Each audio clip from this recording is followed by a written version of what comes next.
Buonasera, alle principali notizie. A Palermo svolta nelle indagini sul ferimento della trentenne di sabato notte, fermato un ragazzo che ha sparato. Intanto il prefetto istituisce una quarta zona rossa nella zona della Movida.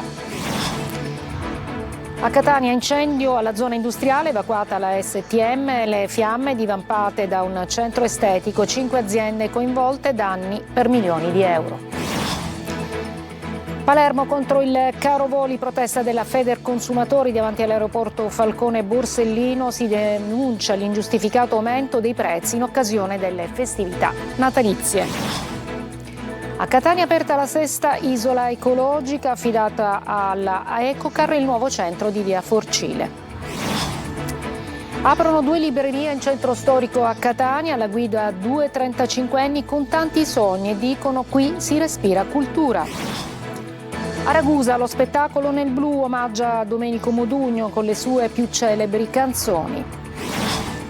Serie C, il Catania supera 2-0 l'Atalanta Under 23, centra l'obiettivo di diventare campione d'inverno. Il tecnico toscano: abbiamo vinto meritatamente. Il Siracusa batte il Trapani 3-0 nel derby siciliano al De Simone.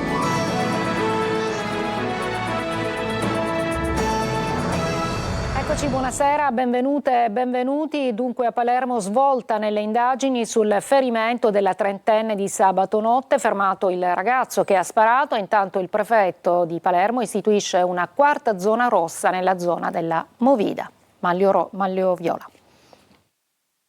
A 20 anni risiede a Borgo Nuovo il giovane che nella notte fra sabato e domenica ha sparato con un fucile da caccia in pieno centro a Palermo, in piazza Nascè, ferendo gravemente una passante di 33 anni, Valentina Peonio, prima di darsi alla fuga investendo anche altri 2 passanti. Il feritore è in stato di fermo nei locali della squadra mobile, dove viene interrogato ormai da qualche ora. Ha raccontato la sua versione dei fatti, che coincide con la ricostruzione degli inquirenti, e ha indicato dove trovare il fucile con cui ha sparato. L'arma era sepolta in un terreno poco distante dall'abitazione del giovane. Non si sarebbe trattato di un gesto intenzionale, ma di un tragico incidente dovuto a superficialità, imperizia e imprudenza. Il racconto dei testimoni, le immagini delle telecamere e la confessione coincidono completamente. Il ventenne aveva portato con sé il fucile a bordo di una Smart e voleva mostrarlo ad un'amica. Nel gesto di estrarlo e farlo vedere, però, faceva partire un colpo all'indirizzo della folla. La rosa di pallini da caccia colpiva alla schiena e a una spalla Valentina Peonio, ora ricoverata al Trauma Center di Villa Sofia in condizioni stazionarie. Anche se la vicenda sembra chiara, la polizia comunque continua ad indagare, ci sono ancora testimoni da ascoltare e immagini da controllare. Intanto il Comitato per l'Ordine e la Sicurezza Pubblica ha deciso di istituire una quarta zona rossa a Palermo, proprio nell'area di questo episodio, ovvero da piazza Sturzo a via La Lumia, passando per piazza Nascè. Protesta il sindacato di polizia COISP, che parla di zone rosse istituite sulle spalle degli agenti, insufficienti e costretti a turni massacranti, anche di 12 ore al giorno, con arretrati e straordinari non pagati dal 2024, e annuncia una mobilitazione del personale di polizia. Adesso ci occupiamo dell'incendio alla zona industriale di Catania, evacuata la ST Microelectronics. Le fiamme sarebbero divampate da un centro estetico per poi propagarsi ai capannoni circostanti. Tonino De Mana.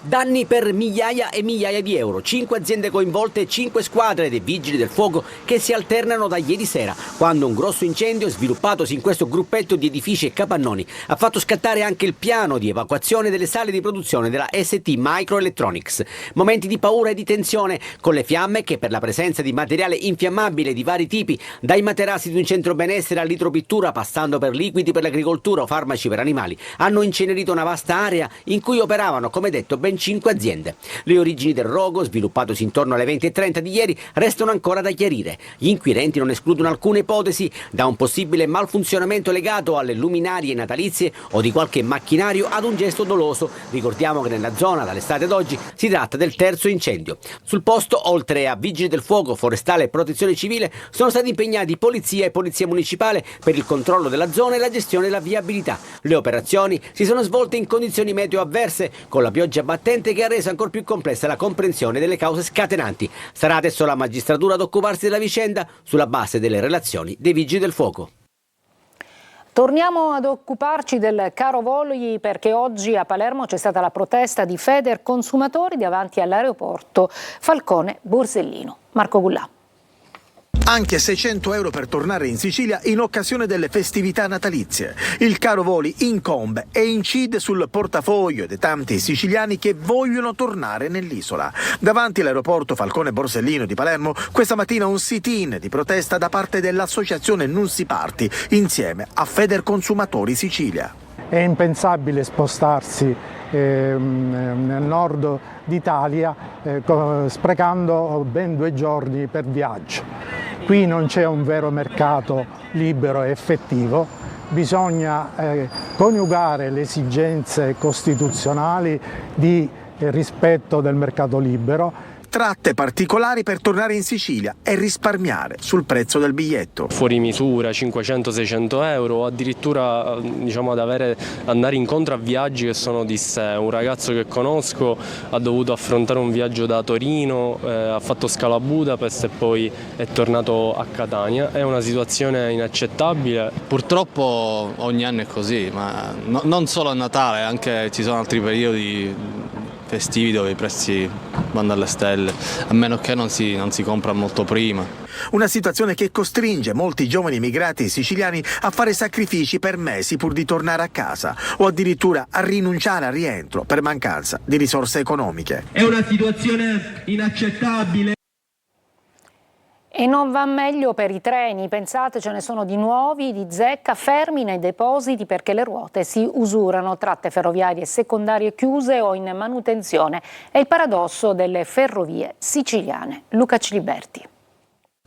Convogli fermi nei depositi, soldi spesi, quasi $500 miliardi tra adeguamento delle infrastrutture e nuovi mezzi di trasporto. E il risultato? Un paradosso tutto siciliano che si consuma sui binari delle ferrovie dell'isola. Nel 2023 la Regione impegna €300 milioni per comprare una ventina di nuovi treni, molti dei quali modelli blues per sostituire le vecchie locomotive. I treni arrivano nel 2024, ma sin da subito si registrano alcune criticità, in particolare sull'asse Siracusa-Caltanissetta Centrale e anche Siracusa-Ragusa-Caltanissetta. I nuovi treni accusano problemi di compatibilità con l'infrastruttura esistente. I sistemi rivelano una usura anomala di ruote e binari. Di fatto, i treni sono più pesanti di quanti i binari stessi possano sostenere. I livelli di usura delle ruote motrici vengono testati durante il servizio. Questi margini di criticità sono stati assolutamente studiati. Alcune tratte vengono chiuse, i treni sostituiti con i pullman per garantire comunque il servizio. Il caso arriva in Parlamento nazionale dopo una segnalazione durante la trasmissione Il Punto di qualche settimana fa e raccolta dai parlamentari del Movimento 5 Stelle. RFI e Trenitalia in una nota rispondono che sono intervenuti attraverso interventi tecnici mirati che hanno già prodotto significativi miglioramenti. Ad oggi è stato ripristinato il servizio ferroviario tra Catania Centrale e Caltagirone e tra Siracusa e Ragusa, mentre permane il servizio sostitutivo per i collegamenti Ragusa e Gela e Modica Caltanissetta. Ormai anche i pendolari, che da anni si sono organizzati con movimenti spontanei, sono stanchi di protestare. Nella irredimibile isola dei paradossi, Sciascia diceva: bisogna andare in Sicilia per capire quanto è incredibile l'Italia, in tutti i sensi. I carabinieri di Villa Grazia di Carini, siamo nel Palermitano, hanno scoperto una discarica abusiva di rifiuti in un'area confiscata alla mafia. 6 le persone denunciate. Restiamo in tema di rifiuti perché a Catania è operativo il 6° centro comunale di raccolta. La struttura affidata ad Ecocar, realizzata in un'area di via Forcile. Orari, modalità di conferimento e benefici nel servizio di Tonino De Mana. È l'ultimo, ma non per importanza, centro di raccolta comunale dei rifiuti ad aprire e dal punto di vista geografico consente di colmare una zona finora scoperta, offrendo un servizio strategico non solo ai residenti dell'area sud di Catania, ma anche ai cittadini provenienti da altri quartieri. Dalle 9:30 di questa mattina, affidato ad Ecocar, è operativo il centro comunale di raccolta di via Forcile, nella zona di San Giuseppe l'Arena. I primi ad arrivare sono stati un cittadino che ha scaricato carte plastiche ed un furgone carico di materassi, divani e arredi vari. Lo vedete in queste immagini mentre vengono riversati nello scarrabile. L'importanza di questo centro di raccolta nelle parole di Benedetto Diana, referente Ecocar. I benefici per gli utenti catanesi sono uno di potersi disfare in qualsiasi giornata di apertura di pressoché tutti i rifiuti domestici, perché noi qui non prendiamo solo tipologie tra virgolette un po' fuori dall'usuale, ma anche quelle che normalmente si raccolgono con la raccolta a domicilio, ad eccezione dei rifiuti indifferenziati ovviamente e anche dell'organico, però le altre tipologie si possono portare tutte. Poi il centro nasce principalmente per poter conferire gli ingombranti, per poter conferire mobili di vario genere, batterie, pile, toner, tutto questo tipo di rifiuti qui. E il vantaggio, oltre alla comodità, è anche quello di poter usufruire di uno sgravio sulla Tari che è pari a 7 centesimi al chilo, non sull'intera cifra, non è che diventa gratis, però si può arrivare a uno sconto anche abbastanza importante. Il centro è aperto al pubblico da lunedì a venerdì dalle 9.30 alle 15.30 e il sabato dalle 9 alle 13. Nuovi orari anche per il CCR di Librino di Viale Biagio Pecorino, che da oggi si uniforma agli orari di altri centri di raccolta comunali. A proposito di raccolta, la Gema comunica la variazione degli orari per esporre rifiuti nell'8 centro di Catania il 24 e il 31 dicembre. Le utenze domestiche e commerciali dovranno esporre le frazioni previste di rifiuti differenziati entro le 18. Nei giorni 25 e 26 dicembre e 1 e 6 gennaio le isole ecologiche di Picanello, Borgosanzio, Cairoli resteranno chiuse.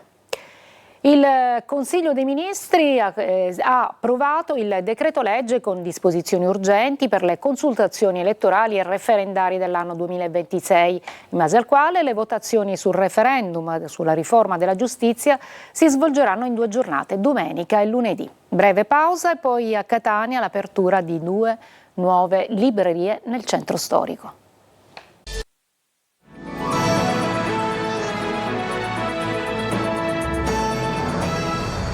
Catania in controtendenza, aprono quasi in contemporanea 2 librerie in centro storico. Alla guida 2 35enni con tanti sogni e dicono qui si respira cultura. Lorena Dolci. Uno ha scelto la luce verde, simbolo del futuro del grande Gatsby. L'altro ha rilevato un'antica libreria destinata a chiudere.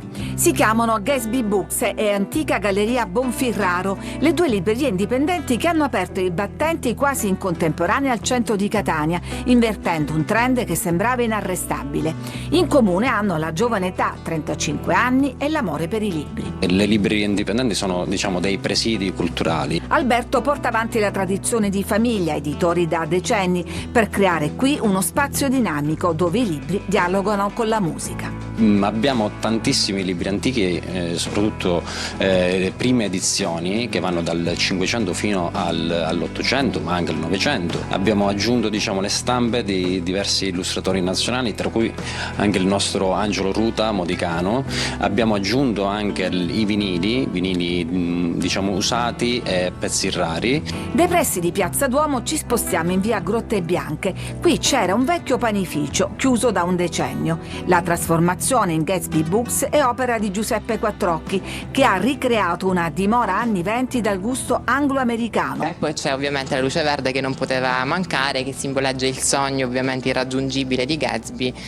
Speriamo che sia raggiungibile per questa libreria. Giuseppe è anche autore di copertine grafiche per case editrici nazionali e anima di un blog seguitissimo. I social hanno dato un grande aiuto all'editoria, perché grazie anche al passaparola, però mi sono reso conto che aprendo comunque la libreria molta gente chiede dei luoghi in cui vedersi dal vivo. Mentre le librerie chiudono, sono soppiantate da locali della Movida, questi 2 giovani si trasformano in librai. Ecco i loro consigli. Sicuramente io Casanova di Damalesù, perché appunto è un'attrice molto valida, un'attrice italiana. Non posso che consigliare un libro della casa editrice Bonfirraro, Tuccio l'Eterno di Valerio Musumeci, che è il romanzo della vita di Tuccio Musumeci. È andato in scena al Teatro di Donna Fugata a Ragusa lo spettacolo Nel Blu, vincitore del premio Ubu 2025, l'Oscar del teatro. Lo spettacolo omaggia il cantautore Domenico Modugno, simbolo al tempo e anche oggi di una felicità possibile. Veronica Barbarino. Giunta mezzanotte, si spengono i rumori, si e niente l'insegna di quell'ultimo caffè. Era un'Italia in bianco e nero, con la televisione in legno di radica, un solo canale e le famiglie riunite in silenzio davanti allo schermo. Un'Italia che all'improvviso scoprì di poter volare attraverso la voce di Domenico Modugno.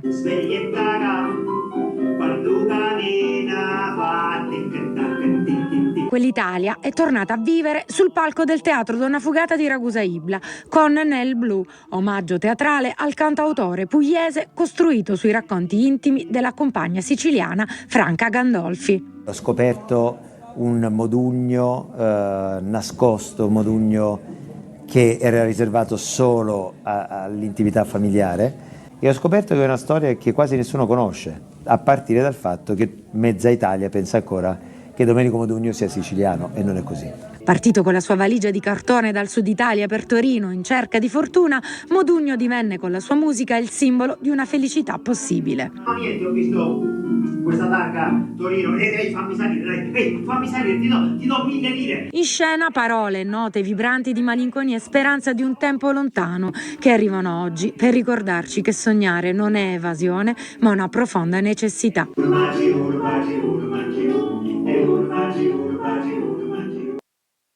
Ci fermiamo a breve pausa, poi la pagina dello sport, il calcio e la vittoria per Catania e Siracusa.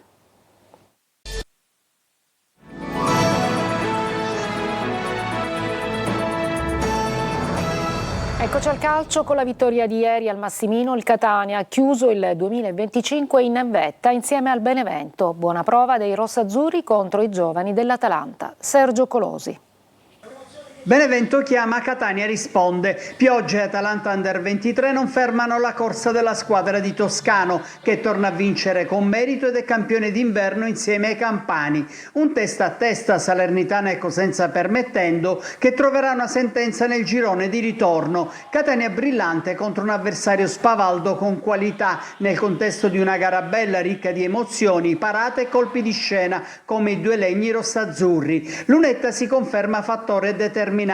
Da un suo inserimento nasce rigore trasformato dall'ex di giornata Caleb Jimenez. Il talento milanese, più ispirato del solito, firma il raddoppio nella ripresa scoprendo qualità da opportunista. La doppietta rilancia il tema del suo futuro. L'appuntamento è rimandato ovviamente dopo le feste, siccome ci godiamo le feste in famiglia e poi si ritorna a fare sul serio. Il dato che passa alla storia è che questo Catania al Massimino nel girone d'andata non ha mai preso gol. La striscia positiva prosegue anche nella domenica in cui manca per squalifica il perno centrale di Gennaro, ma in panchina c'è un'altra squadra di titolari, vera forza di un Catania in piena corsa per la B.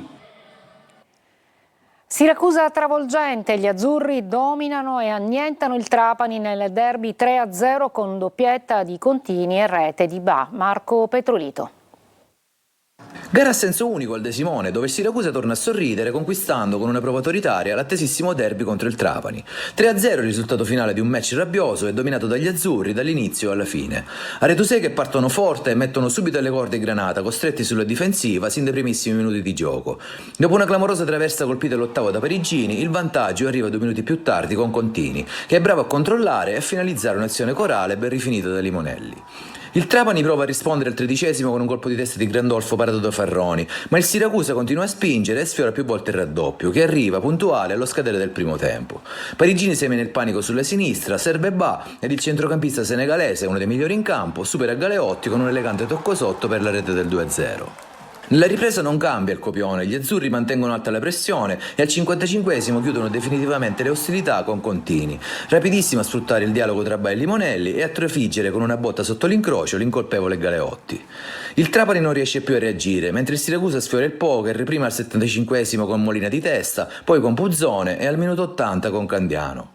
Al triplice fischio finale, la delusione dei tifosi azzurri legata ai mancati pagamenti societari della settimana scorsa, che potrebbero portare anche ad una penalizzazione, si trasforma così in festa. Davanti a 3.300 spettatori, infatti, nonostante la pioggia battente, il Siracusa ritrova il successo e la fiducia necessaria per continuare a lottare per la salvezza.